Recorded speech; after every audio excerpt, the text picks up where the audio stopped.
Okay. Well, good morning, everyone. My name is Jyoti Menon, and I'm on the board of the Indo-American Arts Council, so it's a pleasure to see all of you here. I would say welcome to the LitFest, but I've also seen many of you in earlier sessions, so maybe I should say welcome to session 3, I think, today. So I'm really here to introduce these fine ladies to you, and also just to remind you to please follow IAAC on social media. I tell people I pretend to be a millennial, so please follow that. Check us out on our website. There's a lot of great events. We have a film festival, a dance festival, of course the LitFest, and we partner with other organizations that bring amazing talent forward. So check it out. Hopefully we'll see you at many more events. I'm just going to jump in with some intros. I have the luxury of a phone, so I didn't have to memorize anything, which is to everyone's benefit. Oh, and I also have to say, please turn off phones. We've had a couple incidents, if you will, or silence them. Okay, so first of all, Archie and I planned ahead to wear elephants on our jackets. It's like we go back many years, perhaps just 10 minutes, but that's okay.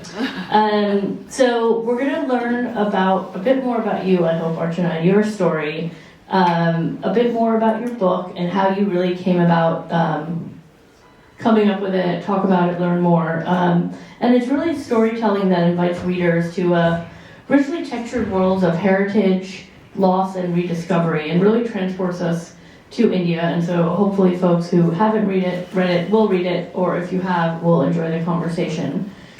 With us to have the conversation, because I will soon not be talking to you all, is Jafreen Uddin, who's the executive director of the Asian American Writers Workshop, and really been a force in literary and cultural advocacy. So thank you so much for being with us today. It really is a pleasure to have you, and excited to hear from both of you. So I'm not going to pretend to know exactly what their conversation will be, but I do know it will be amazing, so enjoy, everyone. Thank you. Thank you, Joe.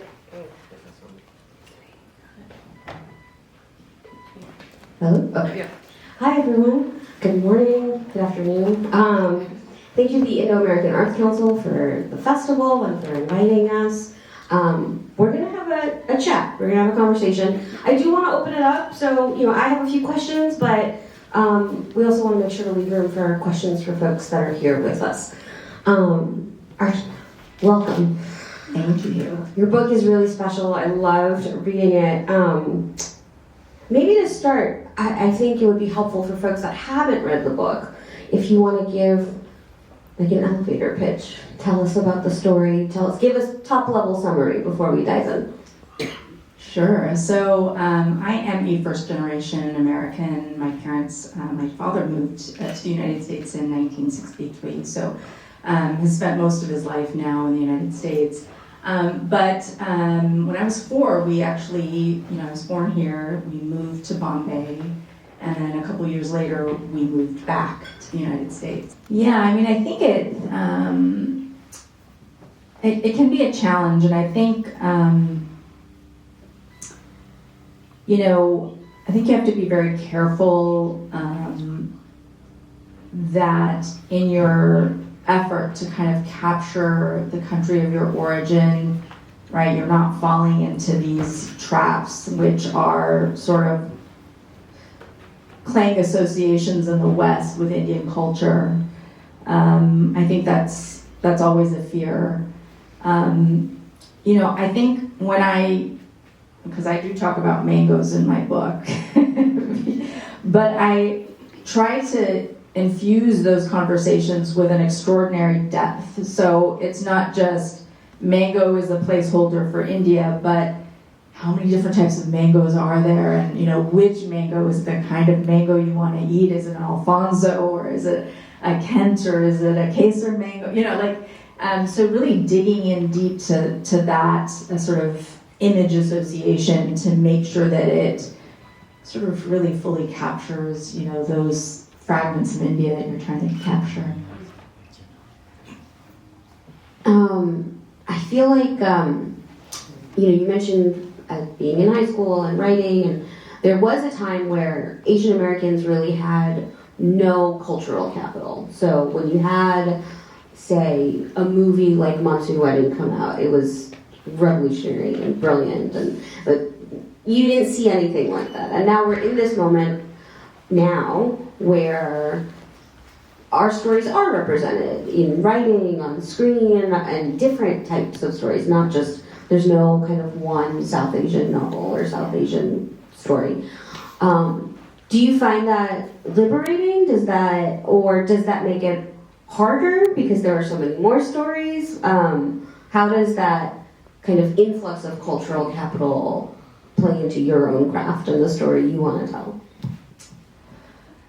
Yeah, I mean, I can't think of a way where more South Asian voices are heard that I think is negative. I mean, I think it's obviously, it benefits all of us and makes the writing better when it's as expansive as it can be and as inclusive as it can be. I'll tell you a funny experience I had early with one of my workshopping groups, which is, one of the women who was not South Asian, read one of my pieces, and we were doing kind of edited feedback, and she said, well, I don't know why you need to write a book about India. There's so many books about India. And thank goodness she did not stay in that writing group, because she and I would have had words by the end of that. But, there's, as if to say that her book about a white woman's experience in Chicago, as if that's, there can be 60 of those books, right? And so I just remember feeling very much like, there's more than one type of book about India or South Asia. And so I think the more voices, the better. I think, and I think it's just so lovely to hear, about South Indians, in poetry and just, the short stories, just the gamut. I know that novels have been kind of the area where I think South Asians have made the biggest dent, but it's nice to see, these other areas too, kind of us breaking in there.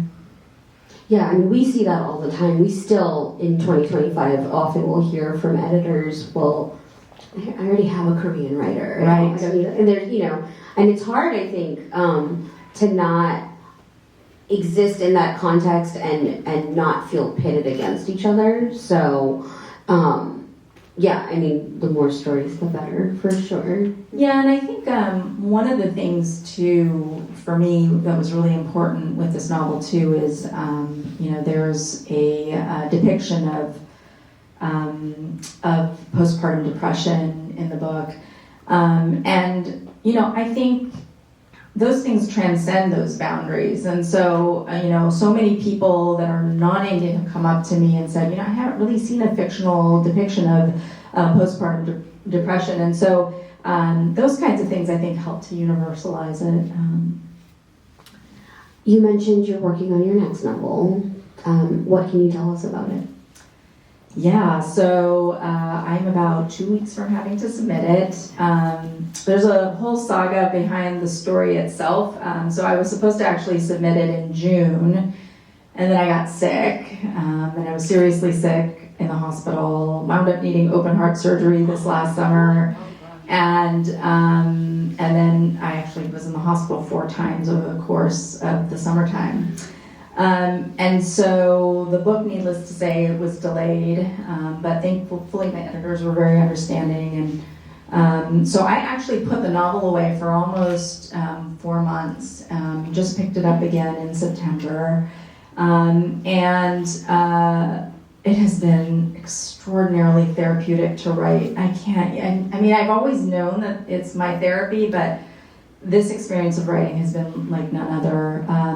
So about the story, so in that prior lifetime where I was reading political theory, I had taken a class on Mahatma Gandhi and the Satyagraha movement, and was always really fascinated by that. I think you can't be a first generation Indian or South Asian immigrant without having sort of some version of that story being told at home.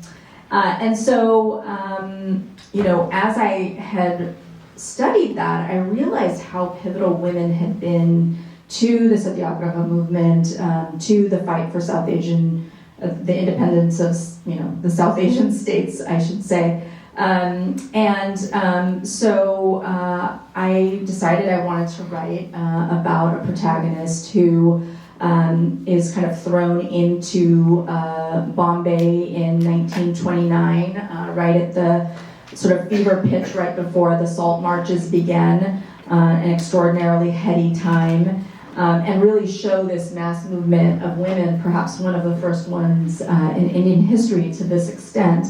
And so in the process of writing this book, of course, I'm looking for these historical sort of, historical evidence of women that existed like this, as if that was going to be hard to find, and I have just been shocked. I've learned about Muthu Lakshmi Reddy, who was the first woman to actually graduate from a men's college, went to medical school, actually became the first female house surgeon in Madras Medical School, and then went on to be the first female legislator of British India. And I learned about Kamala Devi Chattopadhyay, who was basically intercepted Gandhi during one of the salt marches and said, "Why aren't you letting women in?" And it was just one person after the next. So many women that I had never heard of before, and really serve as sort of the linchpin of this character who returns from a traumatic experience in medical school in London to India during this really heady and tumultuous time, and then gets drawn up into the Indian independence movement. That's awesome. It sounds great. It's so fun. Yeah. Lots of rabbit holes. I've fallen into lots of rabbit holes. Any final questions before my last one? I want to make sure. No? All right. The book is really special. It's so beautifully written, and ultimately is this story of reconciliation and Shamala's journey. What do you want readers to take away from it? What are you hoping they draw from it? Yeah, I think a lot of what Shamala brings as a character is this sort of this open-eyed acceptance of the world, trying to really, and Pramila does too, to some extent, really see people for who they are, not where they come from. And of course, the crux of the novel is, this sort of push and pull between mother and daughter. I think that's really the heart of the story. Archana, thank you so much. Thank you, everyone. This was great. I had a great time. Thank you. Me too. And, if anybody's interested in any information, I've got some bookmarks I can pass around, and we'll probably be selling books later on in the day too. Oh yeah, buy the book. Always buy the book. Thanks, everybody. Really appreciate all the questions.